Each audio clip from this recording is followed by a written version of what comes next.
163 लिंबायत विधानसभा, यहाँ पर 17 में भी इलेक्शन हुआ, 14 में भी इलेक्शन हुआ, लेकिन ऑल इंडिया मजलिस इत्तेहादुल मुस्लिमीन और बैरिस्टर असदुद्दीन अवैसी साहब का ये पावर है कि उनके कैंडिडेट के सामने उनको आपस में नहीं बल्कि उनके सामने ऐसे विपक्ष के नेता उतारना पड़े कि उनको अकेले लड़ने की यहाँ पे ताकत ही नहीं है, तो उन लोगों ने 34 मुसलमानों को मेरे सामने खड़ा किया है।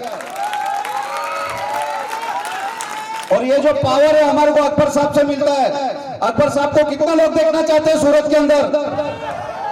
तो मैं आप सब लोगों से कहना चाहूंगा कि अपने कीमती वोटों को ऑल इंडिया मजलिस इत्तेहादुल मुस्लिमीन को दो और हम लोग अकबर साहब को यहाँ पे लाने की पूरी कोशिश करेंगे।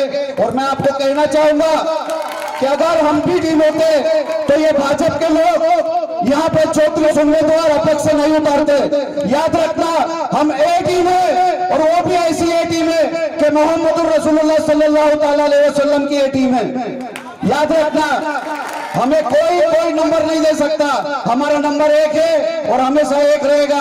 आपको याद रखना होगा, आने वाली 1 तारीख को 5 नंबर का बटन दबा के बैरिस्टर असदुद्दीन अवैसी साहब की पार्टी को कामयाब करे।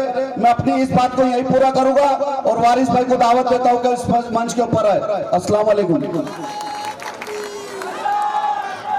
आइए बिला ताखीर हम और आपके हर दिल अजीज एडवोकेट वारिस पठान साहब, नेशनल स्पोक पर्सन साहब, जो यतीमों की, गरीबों की, दलितों की आवाज़ बन के आज पूरे हिंदुस्तान में उभर रखे हैं, आपकी आवाज़ है।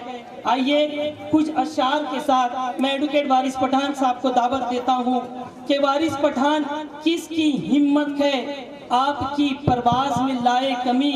वारिस पठान किसकी हिम्मत है आपकी परवाज में लाए कमी।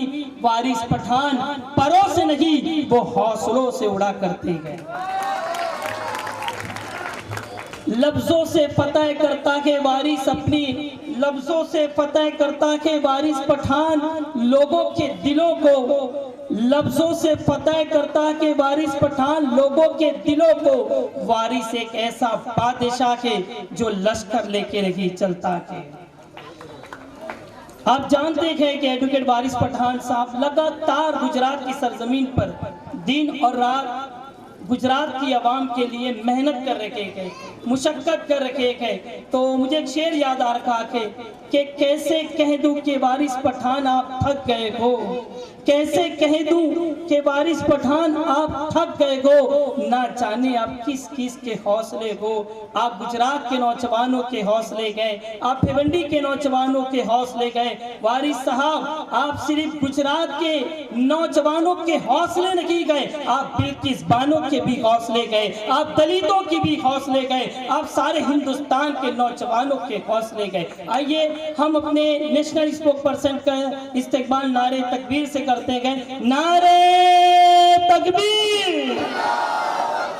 भाई नारा इतनी जोर से लगाओ कि तुम्हारी आवाज यहां से सुनकर दिल्ली की विधानसभा के, दिल्ली की पार्लियामेंट के अंदर पहुंचे और नरेंद्र मोदी गुजरात वालों तुम्हारी आवाज को सुनकर चमक कर उठ जाए कि कौन गुजरात में इंकिलाब पैदा कर रखा के। नारे तकबीर।